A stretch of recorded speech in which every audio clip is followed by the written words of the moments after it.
The Pepsi contest that killed 5 people by Zack D Films. Not gonna lie, I have never heard of this ever. But apparently there is a Pepsi contest that deleted a few people. Also, Pepsi kinda ugh. Not gonna lie, I don't drink it. It's not that good. Anyways, let's go. In 1992, Pepsi ran a contest in the Philippines that ended up killing 5 people. The contest was called Number Fever, and the idea was simple. What do you even need to do to get 5 people killed through Pepsi? Every evening, the news would reveal a winning number. Tomorrow's winning number is 373. And if you had a Pepsi bottle cap with that number, you won 1,000,000 pesos. Now, 1,000,000 pesos in 1992 was life-changing for the average Filipino.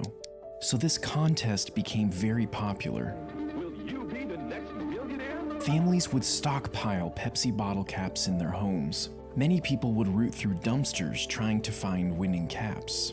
According to Pepsi, half of the country's population was actively participating in the contest. And it Damn, half the country?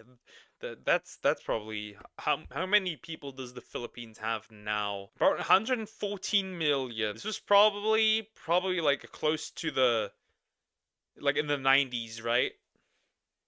So this would still be about let's give it a take in 30 million people. About 30 million people look for these Pepsi like those numbers. That's crazy. was because of this popularity that Pepsi decided to extend Number Fever for an additional Yeah, 1992. So about 30 million people were actively participating. That's crazy. 5 weeks. And this is where things went terribly wrong. You see, throughout the contest, Pepsi was in complete control of how many winners there were. They relied on a computer program to seed 2 winning caps into bottling plants. 2 winning caps meant that there could only be 2 winners, and Pepsi would stay within their budget. But something went wrong after they extended the contest. The computer program glitched, causing some numbers to be mixed up. And on May 25th, 1992, at 6 p.m., the Channel 2 Evening News called the winning number 349. And while there were only supposed to be 2 winners, hundreds of thousands of Filipinos began to celebrate. Nah! Nah! It was multiple! Nah. Well, that's a problem. That's a problem. Also, could you not just sue Pepsi off of this one? 5 out of 50 million. Nothing weird then. Well, depends on what happened. You see, 349 was already designated as a non-winning number, and because of this, bottling plants were free to print that number as much as they wanted. This resulted They printed the number as much as they wanted, and now everyone, like, a lot of people have that number. Oh no! What a mess up! resulted in over 600,000 349 caps circulating in the Philippines. How many? Didn't catch that. Resulted in over 600,000 349 The day Pepsi almost went bankrupt. 600,000 bottle caps with that number. The day Pepsi almost quit. That's crazy. 9 caps circulating in the Philippines. 349 was such a common cap that many people had more than one. That night, the Bruh, hi Stan, how are you doing? Hope you're doing good. Bruh, this is crazy. This is crazy. Essentially, it was probably one of the most printed numbers, and it exactly picked that printed number. That made color. Number. God damn it. Brain is fried. That's crazy. Bro, the day Pepsi went broke. streets went wild with celebration. They were all rich and could finally stop worrying about money. Hundreds of people rushed to the Pepsi factory with their winning caps. It soon had to be shut down and guarded by police. The company quickly realized that they had messed up big time. Pepsi executives had a meeting in the middle of the night to try and come up with a solution. It would have cost them tens of billions of dollars to honor 700 billion, whatever uh 700 billion pesos, whatever it's called. That's crazy.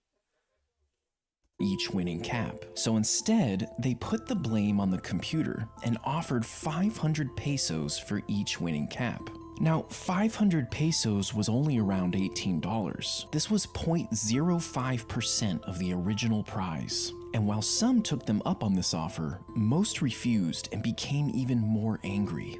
They didn't care about some computer error. Pepsi was a multi-billion-dollar corporation. In their eyes, they had to honor the full prize amount. But Pepsi didn't budge, and violent protests and riots broke out. Damn, riots and protests? That's crazy. Over just a what was supposed to be like a harmless you know, like lottery type of thing, right? That's horrible. Got their expectations up for no reason. Yeah, and now they're choosing violence. Fun fact: with the more money the more money you have, more worries come along. Well, sometimes. That's crazy. Ultimately leaving 5 people dead and dozens injured. 349 winners stormed the Pepsi factories, throwing Molotov cocktails into the windows and bombing Pepsi trucks that drove by. Over the next year, the angry mob took a more organized approach to fight Pepsi. Coalition 349 was a group of winners that took legal action against the company. They elected a local preacher named Del Fierro as their leader. He rounded up over 800 349 winners in an attempt to sue Pepsi for over $400 million.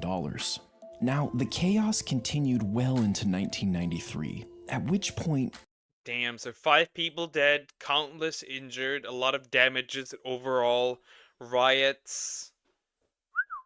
Yeah, that's a problem. If you won the lottery, then they tell you you're not. It was a computer mistake. Would you accept it? Nope. I would not. I would not. Well, you have to make sure that's on your side. That the problem is. I would at least want half of it. More money, more problems? Nah. I would say not more problems, different problems. The government is on your ass now.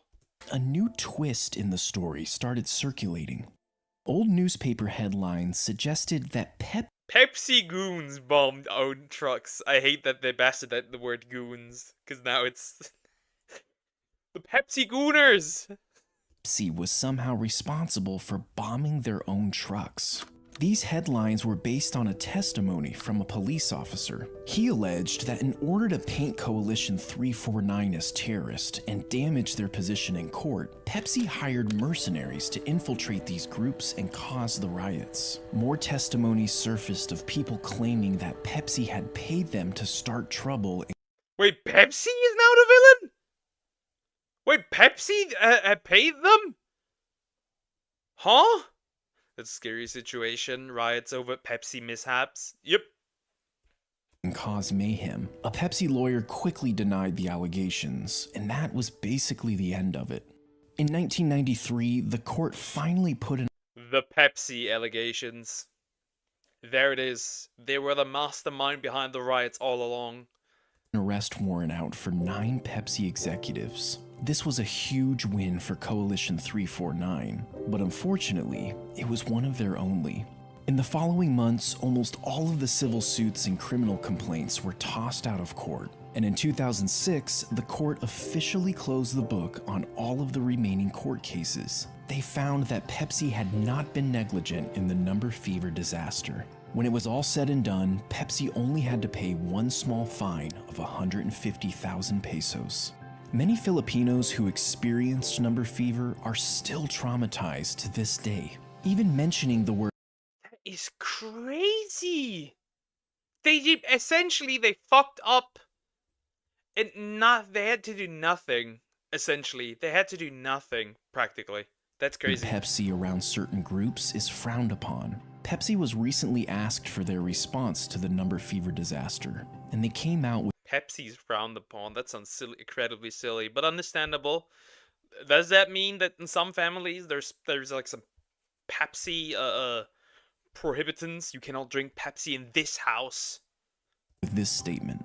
These events took place almost 30 years ago, and none of the executives familiar with this program are at PepsiCo anymore. We deeply regret any pain and suffering our mistake caused the people of the Philippines.